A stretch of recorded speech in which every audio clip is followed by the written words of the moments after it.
All right, welcome back to the Hip Hop Scholar Podcast. Season 2 begins now.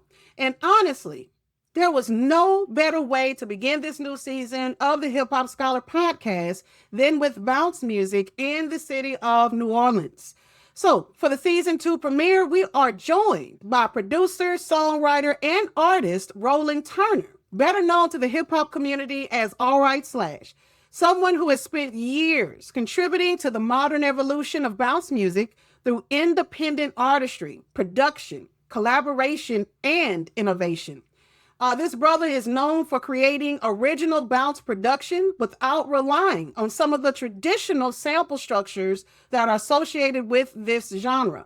All Right Slash has worked to build a sound that honors the roots of bounce while also pushing it into new spaces. From viral collaborations and club records to television placements on shows like on BET Network's Sisters and All the Queen's Men, All Right Slash's work reflects both the regional power and expanding reach of the New Orleans culture. And today, Hip Hop Scholar family, we are talking about all of it. We are going to talk about the history, the movement, business, the creativity that this brother has, also the responsibility that he has taken on to preserve this regional culture, the evolution of bounce, especially in this digital era, what it also means to stay authentic in an industry driven by trends, and what it means to create music that continues to move people physically, emotionally, and culturally. So go ahead and turn those speakers all the way up because season 2 of the Hip Hop Scholar podcast is officially here.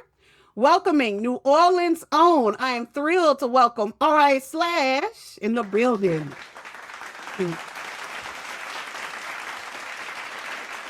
All right. So let's get into it. How are you doing today, Roland? I'm doing pretty good, no complaints. Fantastic. Wonderful to hear. Now, the first question that I always ask my artists and my guests, the very first question, talk to us about when you fell in love with hip hop, as well as even that first bounce record that you heard that got you into rap music altogether. Talk to us. That's a long time ago. I probably should have to say I've been in love with music, period, Mhm. for the longest. For the longest. I probably when I was a baby. I can't remember back that far, but I can remember that I started on my musical journey as far as songwriting and trying to make beats and everything when I was 7. So I do remember that. Like I said, my favorite R&B artist always was Tony Braxton. Oh, yes. I do bounce and everything too. I love rap and everything, but I love R&B music. Mm-hmm. Mm-hmm. So that's kind of like where I really stem from. Like I said, hip hop has always been a part of it as well, but it's just that my my genre of music varies, and as far as artists that I listen to, that kind of varies as well. So I don't have the typical top artist as everyone else has. I'm a little different, you know. I'm in love with people like Sade, Tony Braxton, Jesse Powell. You know what I'm saying? Raheem Devine, Floetry, stuff like that. Just cultural soulful music that kind of calms you. And I also like rap too. Like I said, I like the Biggest Smalls, Bone Thugs and Harmony, of course, Lil Wayne and stuff like that too. So and all of the those other artists who are just great at what they do. Uh, and I can take it back to my favorite producer, who is Pharrell. Oh, It yeah. just something. It's just something about Pharrell, the way he produces, the way he layers beat together, the way his songwriting skills is just everything. So that's where my love for music and hip hop and music period as a whole comes from. That's a beautiful beginning to share with us, Roland. You know, shout out to Tony Braxton, Sade. Those are some pivotal R&B artists that also contribute. And the beauty when it comes to bounce music, bounce, I feel like, is amalgamation or so many different genres of music put it together to represent essentially the culture of New Orleans. New Orleans is a blend of different traditions. You have Native Americans, you have the French, you have the Creole, the Cajun. You have all those different things in New Orleans and in Louisiana all together. And that is specific to bounce music, that regional culture type music. And it's so beautiful the way that you stated it is that it's been everything since the age of 7. And many of the artists that I've spoken to, that, and even for myself, when I was a child, like I can't think of myself without music. I can't think of myself without hip hop, without the R&B. But what's very different and what keeps you in that top tier, Roland, is that you create. You are both DJ and producer and artist. So you have the left brain activating where you're not just enjoying the music, you're creating the music and being this role model, even when it comes to bounce music. And bounce music is deeply tied into the culture, into the movement. Do you think people outside of New Orleans and Louisiana altogether, do they fully understand the depth behind the music? Like when you do create the music, especially for BET and these other international placements, how do you make certain that your music is able to be connected to such a worldwide audience? Um, so they don't necessarily understand the depth of it. No, they don't. Because I mean, and it's understandable. They're not from here, so they wouldn't understand. Um, so basically, I have to step out of my element when I'm doing stuff like that, or trying to reach a placement for something like that.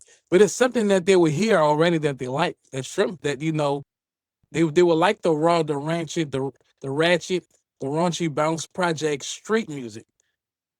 But I mean, let's be real. When it comes to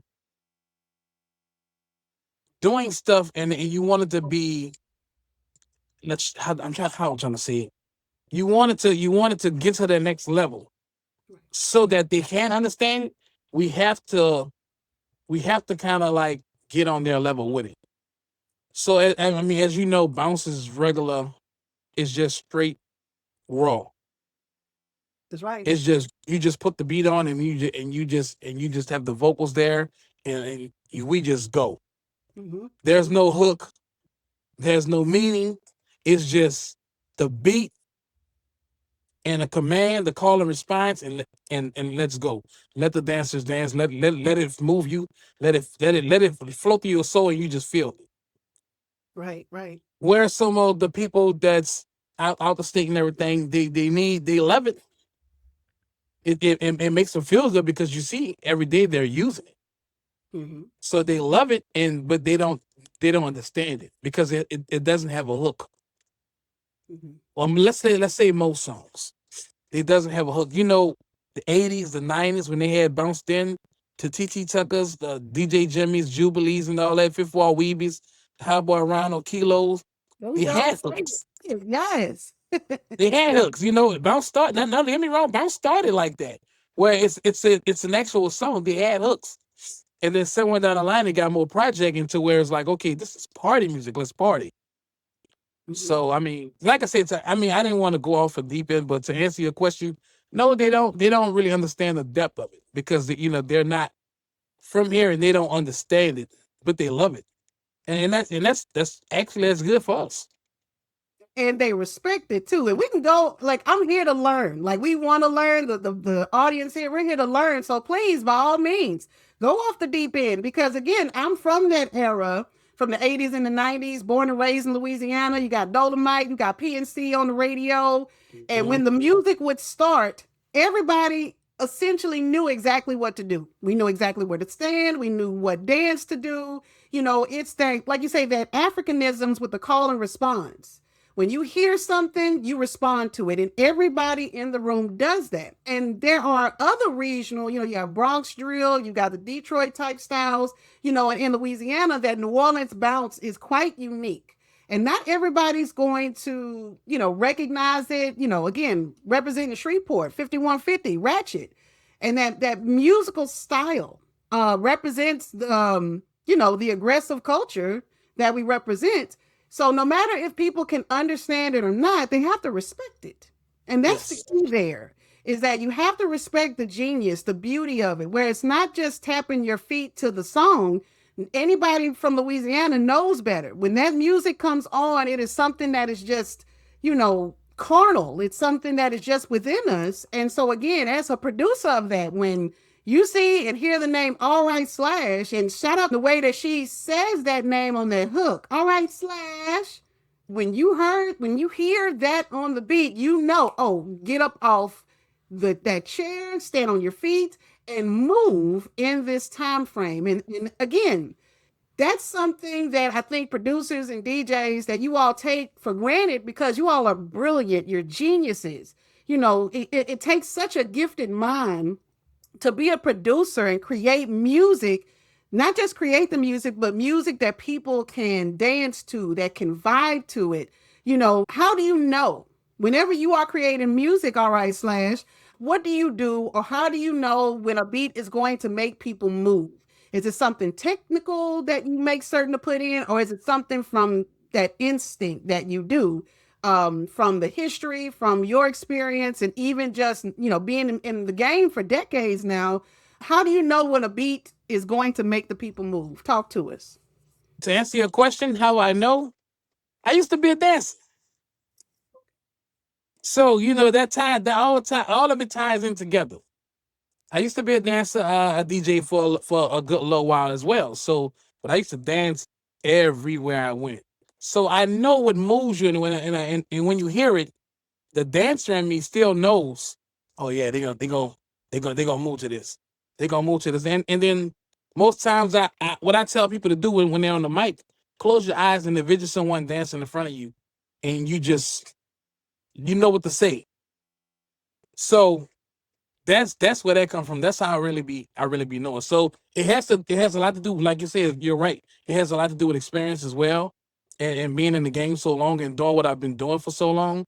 But it also has a lot with me uh being in the streets a lot, as far as going to DJs. I haven't been in a while, but before going to DJs, going to parties, when the Skig Ring was doing their thing, I had a dance crew that was doing their thing.